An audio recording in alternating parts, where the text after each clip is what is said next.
76% dos recursos que chegam ao STJ são barrados antes de um ministro sequer ler a primeira página. Se seu recurso especial está morrendo na presidência, o problema começou muito antes do agravo. Em 2025, 316 mil agravos em recurso especial chegaram ao STJ. E sabe quantos foram providos? Só 3,5%. Isso significa que mais de 300 mil recursos foram barrados. E o dado que mais me preocupa, 76% deles não passaram sequer do primeiro filtro. Se você é advogado e atua com recurso especial, precisa entender o que está acontecendo, porque o problema não está no agravo. O problema começa muito antes. Eu sou Alexander Leite, sócio do escritório Aires Brito aqui em Brasília, e o meu dia a dia é feito de trabalhar em casos complexos no STJ ou no Supremo.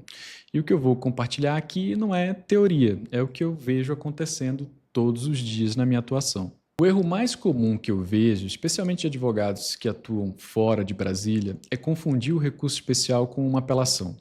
O advogado gasta toda a energia do recurso descrevendo o caso, contando a história do cliente, explicando por que ele tem razão. Só que o STJ não existe para resolver o problema do teu cliente. O STJ existe para evitar uma violação à lei federal. O que importa para o STJ não é a narrativa do caso, é como o acórdão do tribunal local violou um dispositivo de lei federal. E ponto.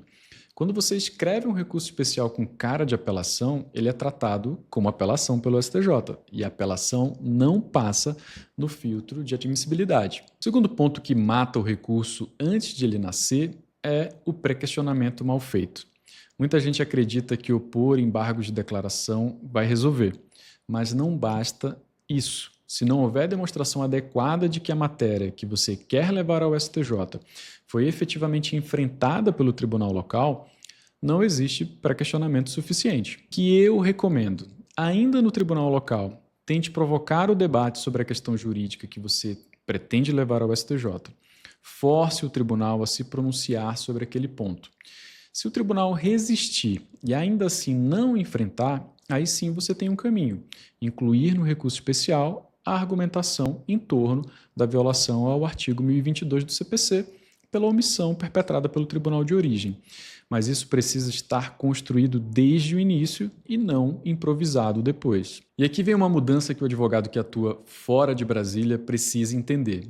A admissibilidade nos tribunais locais ficou mais rigorosa e vai continuar ficando. E a razão é simples. A cada dia, os tribunais superiores estão firmando mais teses vinculantes, seja por recursos repetitivos no STJ, seja com repercussão geral no Supremo, e essas teses são de aplicação obrigatória pelos tribunais.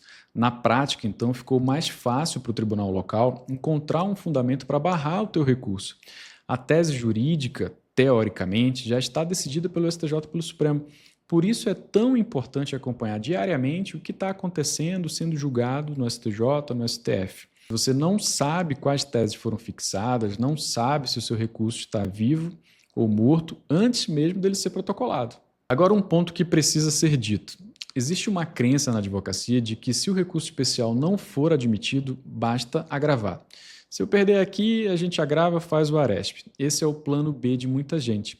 Só que os números mostram que esse plano B não está funcionando, porque 76% dos Aresp são barrados na presidência do STJ.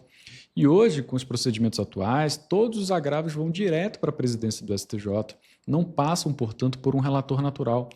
E é a presidência que verifica os requisitos de admissibilidade, inclusive com o auxílio de inteligência artificial. Então, o seu agravo está sendo submetido a uma filtragem automatizada. Se ele tem a mesma cara dos outros 76% que são barrados, a chance de passar de ser admitido é mínima. E o que eu digo? Transforme-o em plano A. Se o seu RESP não foi admitido, redija um agravo com o mesmo cuidado técnico, atacando cada fundamento da decisão de inadmissão. Não copie e colhe as razões do seu recurso especial. Esse é um erro que mais se repete e que vai fulminar o teu recurso. Se eu pudesse dar 3 orientações para quem está montando um recurso especial agora, a primeira seria, já na primeira linha do recurso, informe ao STJ qual o dispositivo de lei federal violado. Não comece pelo caso, não comece com a historinha, não comece com nada além da violação. Seja direto. O Segundo ponto, seja objetivo. Faça caber o máximo de informações no mínimo de páginas. Uma técnica que eu uso bastante é transformar argumentos em quesitos jurídicos. Em vez de fundamentar em 10 parágrafos, eu coloco numa pergunta direta. Há violação ao artigo X se o tribunal local decide do jeito Y? Isso organiza o raciocínio e facilita a análise do gabinete e do ministro.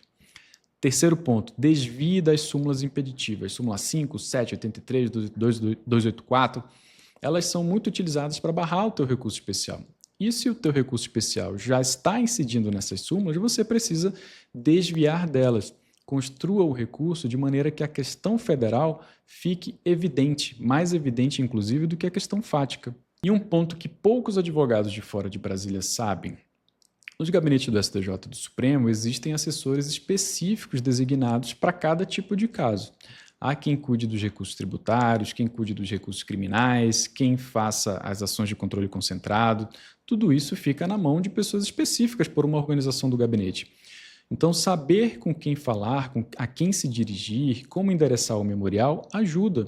Levar os seus argumentos de maneira clara para a pessoa certa ajuda o gabinete a destacar o caso perante o ministro nessa conversa também. Em muitos processos, os próprios ministros incentivam as partes a apresentarem seus argumentos de maneira mais próxima para que haja essa possibilidade de conversa. E isso não é um privilégio, é uma técnica, é conhecer o funcionamento da corte por dentro.